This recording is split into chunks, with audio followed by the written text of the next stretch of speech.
Good morning, everyone, and welcome to the Tuesday, October 29th edition of the MMAOB Daily Podcast. Your host is always Adam Merton, and I'll be taking you guys through the latest in the world of mixed martial arts. A lot to talk about today, guys. Quite a bit of news and a fight announcement that's definitely worth mentioning. So let's get right into it. And I should mention, again, this podcast is available as always at MMAOddsbreaker.com on our YouTube channel, on SoundCloud, and now it's available on iTunes as well as Spotify. So definitely check out the iTunes page and subscribe. Leave a review if you can. I appreciate that, guys. But yeah, let's get into today's show. Let's start with Ben Askren. Ben Askren was on the Ariel Helwani show yesterday, and according to Ben, he is contemplating retirement, which I don't think should come as a surprise to too many people because he hasn't really looked as good as everyone thought he would in the UFC, and I don't think he's lived up to his own expectations. With a 1-2 record, and he's lost his last two fights by stoppage, it's just not what he expected. The Robbie Lawler fight was obviously a good win for him in his debut, although it was very controversial the way that the fight ended. But the Jorge Masvidal knockout in 5 seconds, and now the Demian Maia loss by submission has him considering hanging up his gloves. He thinks that there might be other things he can do in his life that are better suited for this 30 hours a week that he's training MMA, and you can't blame the guy. I mean, he came to the UFC expecting to be a world champion, and it doesn't look like that's going to happen. At age 35, I highly doubt he's going to turn things around now and make a run. I feel like his skill set's kind of maxed out now. We all know he's a tremendous grappler, but his striking just really never evolved.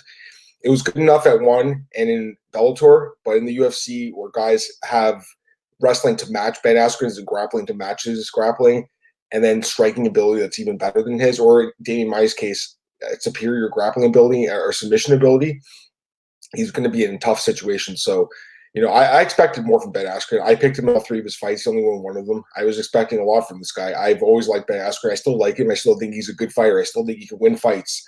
But at the same time, this is a guy who's a very proud man, a very proud fighter, and he wanted to win a world championship, and it's not going to happen anytime soon, obviously. So he's considering hanging them up. I'm pretty sure he has 1 fight left in his deal. Usually when guys sign with the UFC, they get a 4-fight contract. He's obviously had 3 fights already. I'm pretty sure he has 1 more fight. I still think he has 1 more fight in him. Maybe he does 1 more and then retires. But yeah, I'm not surprised either way. If he does retire, you know, it could be one of the situations like many other fighters in MMA where they hang up their gloves for a few years and then they come back later and they fight again. I could see that happening with Ben. Maybe down the road he comes back to Bellator or the PFL. I think he'd do really well in the new Bellator actually under Scott Coker. I think under Bjorn Rebney they didn't respect him enough. They couldn't promote him properly. But I think that was a lot of a failure on Bjorn Rebney's part and on that regime of Bellator's part. But yeah, as far as Ben goes, I do think there's a chance he could retire, like he said. But I also think there's a chance he could fight again. So it's really up in the air. It's a coin flip at this point. The guy just lost like 2 days ago, and fans have been giving crap all over online.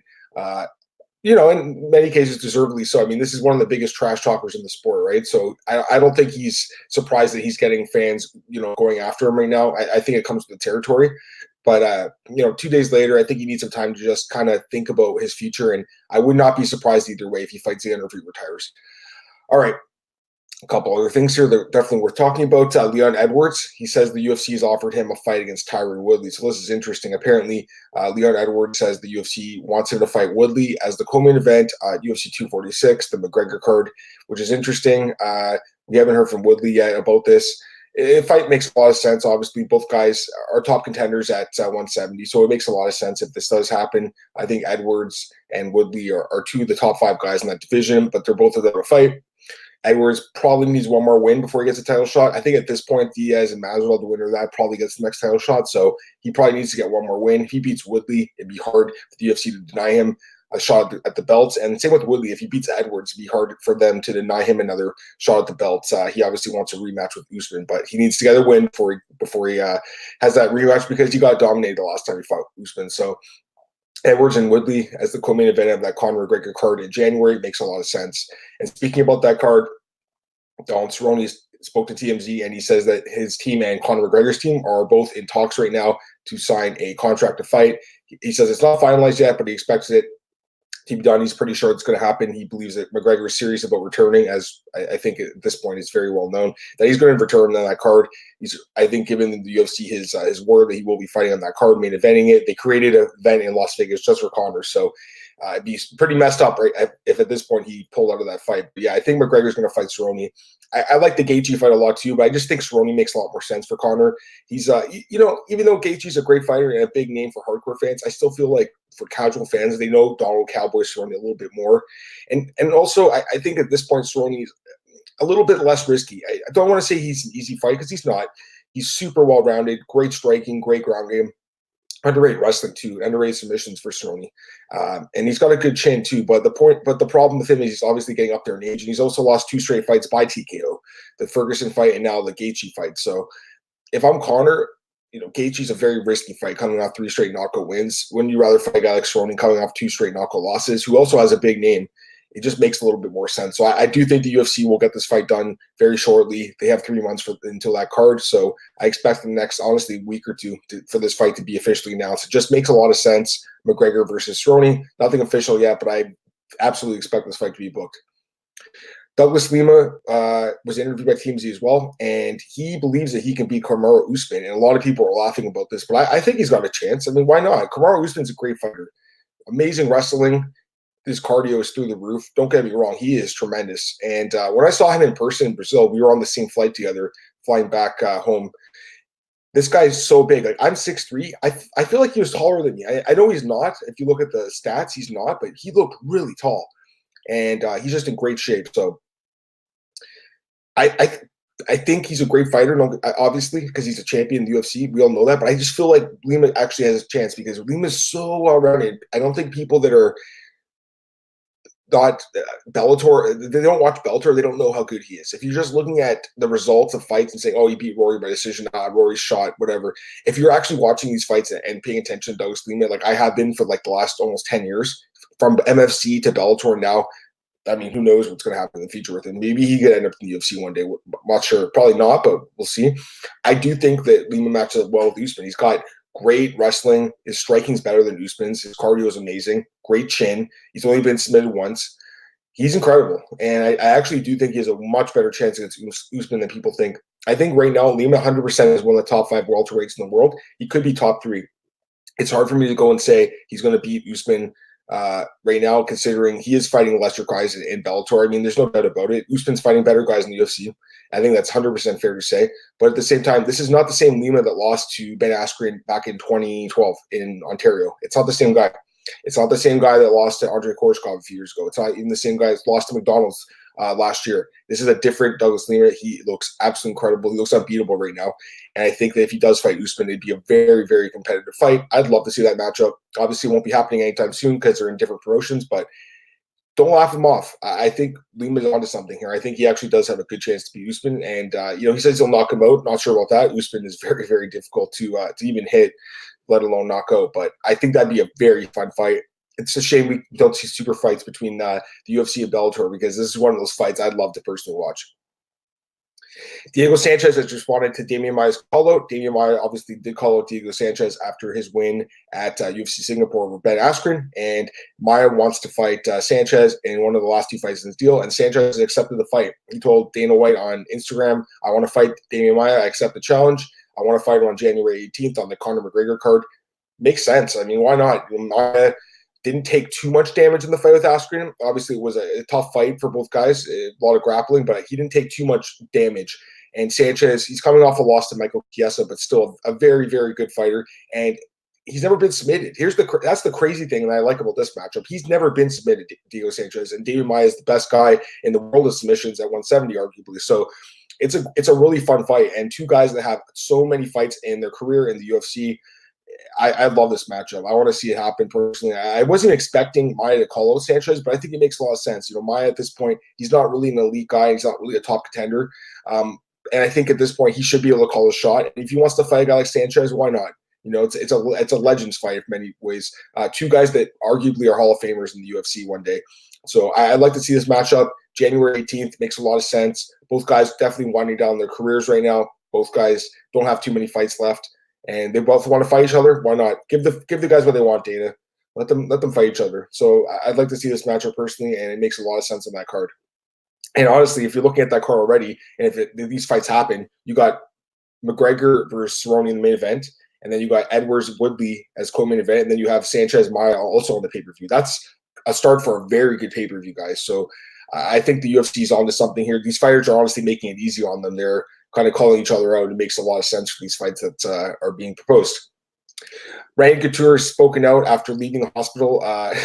TMZ was waiting outside the hospital to interview Randy. They got to do their job. I get it. And Randy was honestly super cool with them too. But I mean, come on, the guy literally just left the hospital. But at the same time, I guess what better way to get his reaction than literally when he's walking out of the hospital doors.